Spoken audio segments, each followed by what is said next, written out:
महंगाई ने सारे रिकॉर्ड तोड़ दिए हैं। महंगाई की वजह से हाहाकार मचा हुआ है। महंगाई कहां से कहां पहुंच गई? बाजार में महंगाई क्या हो चुकी है?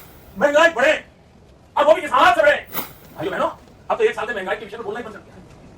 आदरणीय प्रधानमंत्री जी, आप महंगाई कम कर पाओ या न कर पाओ, कम से कम अटल बिहारी वाजपेयी जहां छोड़ के गए थे वहां तो लाकर के रखो। महंगाई है, खरीद नहीं पाई, खाना नहीं पका पाई, इससे मुझे मार पड़ रही है। मैंने क्या से नहीं बता तो मैं शासन में बैठा हूं, मुझे मालूम है इस प्रकार से कैसी तेजी से गिर नहीं सकता। अरे नेपाल का नहीं गिरता है, बांग्लादेश की करेंसी नहीं गिरती है, पाकिस्तान की करेंसी नहीं गिरती, श्रीलंका की करेंसी नहीं गिरती। क्या आया है हिंदुस्तान का रुपया पतला होता जा रहा है। ये जवाब देना पड़ेगा आपको, देश आपसे जवाब मांग रहा है। क्या सरकार सच में महंगाई कंट्रोल कर सकती है? अगर हाँ तो क्यों नहीं करती? Welcome to AI talk. चलिए शुरुआत से शुरू करते हैं। अदृश्य लूट, आपका पैसा उनकी मर्जी। इंडियन गवर्नमेंट के पास 72 सेंट्रल मिनिस्ट्रीज हैं, होम, डिफेंस, एजुकेशन, लेकिन आपके पैसों का रिमोट सिर्फ एक मिनिस्ट्री के पास होता है, मिनिस्ट्री ऑफ फाइनेंस। यही डिसाइड होता है मार्केट में पैसा कितना रहेगा और आप सेव कर पाओगे या सिर्फ सर्वाइव। इस सिस्टम का अगला पिलर है reserve bank of India, RBI, bank of the banks. RBI act centre board को अलाउ करता है 21 मेंबर्स तक। 2025 में इस बोर्ड में शामिल होते हैं governor, 4 deputy governors, 2 government officials. यही मनी रिलेटेड रूल्स लिखे जाते हैं।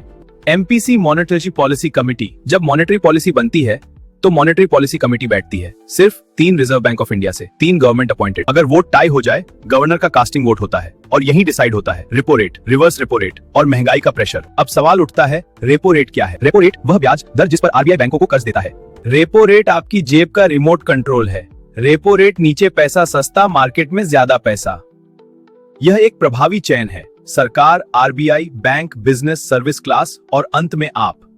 अब इसे एक पूरी चेन की तरह समझते हैं।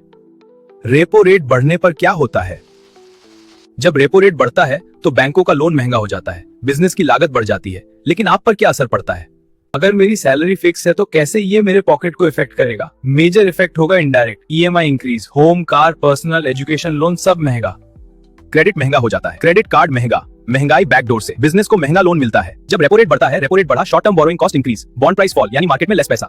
वो प्रोडक्ट प्राइस बढ़ा देंगे, daily expenses increase, rent, service, school fees, repair, salary वही, जिंदगी महंगी। तो क्या रेपो रेट का कम होना अच्छा है? रेपो रेट गिरने पर डोमिनो इफेक्ट। जब रेपो रेट घटता है, रेपो रेट गिरा, borrowing cost down, bond yield down, loan सस्ता, government want you to spend more money.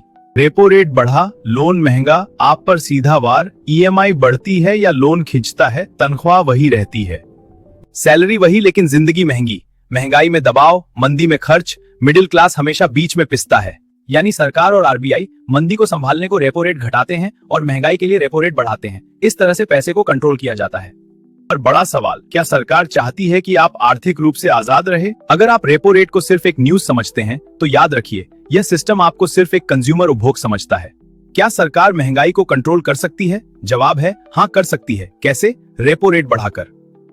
Now question arise, सरकार क्या कर रही है? वित्त वर्ष 2025 की तीसरी तिमाही Q3 के लिए 5 दिसंबर को रेपो रेट में 25 बेस पॉइंट की कटौती किया है, जिससे यह 5.25% तक आ गया है।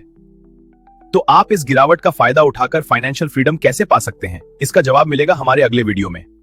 अगला वीडियो देखना ना भूलें, कैसे उठाएं गिरते रेपो रेट का सबसे ज्यादा फायदा। स्वस्थ रहें, आर्थिक रूप से स्वतंत्र बने और खुलकर जिएं। वीडियो पसंद आया तो लाइक, शेयर और सब्सक्राइब करें। कमेंट में बताएं कि आपको इस सिस्टम के बारे में जानकर कैसा लगा।